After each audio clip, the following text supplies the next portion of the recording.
가수 같은 연예인들은 본업이 영화나 노래지만 본업이 잘 돼서 유명해지고 인지도가 높아지면 각종 광고에도 많이 출연하죠. 그 광고를 통해서 추가 수입을 얻는 거죠. 그럼 광고를 맡기는 회사와 연예인들이 계약을 하게 되는데 보통 광고 계약이라고 해요. 이 광고 계약을 할 때는 계약서를 쓰는데 그 계약서는 그때그때 내용이 조금씩 다르지만 항상 들어가는 계약 조건이 있어요. 그런 것들 중에 이번 사건에 좀 문제가 될 것 같은 조건들이 있나요? 있죠. 연예인이 광고 계약 후에는 광고를 주는 회사나 그 제품에 대해서 이미지를 손상시키면 안 된다는 조건이죠. 품위 유지 약정이라고도 해요.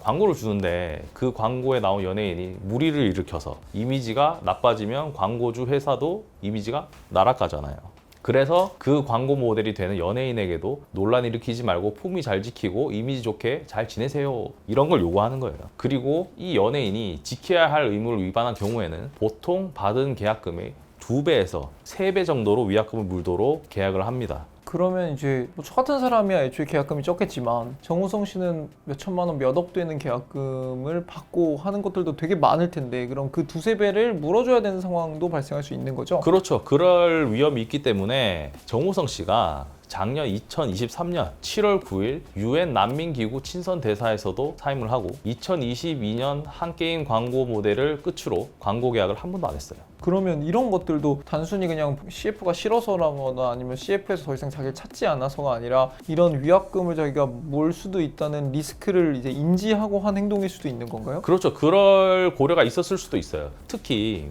작년 2023년 11월에 개봉한 영화 서울의 봄으로 1000만 배우에 등극했고 여러 건의 광고 계약이 들어갔지만 단 한 번도 안 한 거죠. 그 전까지는 통신, 보험, 전자제품, 자동차, 아파트, 패션 브랜드 등 매년 굵직한 광고 모델을 맡아왔는데도 말이죠.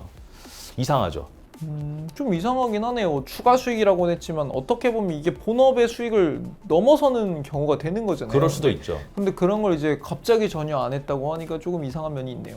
아마 이미 정우성 씨도 자신이 광고 계약상의 품위 유지 약정을 못 지키게 되어 광고 계약금의 수배의 위약금을 물게 될 리스크를 생각한 것 같습니다. 그러니까 이 부분이 되게 웃긴 게 저도 이제 비슷한 계약을 할 때 품위 유지 약정을 했을 때 물론 저는 찔리는 건 없었지만 만약에 이 부분이 내가 찔려서 이 부분만 좀 빼주세요라고 하면 상대가 바로 알 거잖아요. 너 이 부분이 찔리는구나. 그래서 그런 부분을 계약 조건으로 말하기도 좀 그러니까 애초에 계약을 안 했구나 이렇게 판단할 수도 있겠네요. 그렇죠. 애초에 그런 리스크를 원천 차단한 거죠. 이런 부분을 보면 되게 스마트한 것 같아요. 신체적 욕망에는 좀 취약했지만 돈 계산은 냉정하네요. 아마도 2022년 이전에 체결했던 광고 계약상의 위약금은 어느 정도 책임질 것으로 보이는데 그렇게 큰 책임을 지진 않을 것 같아요.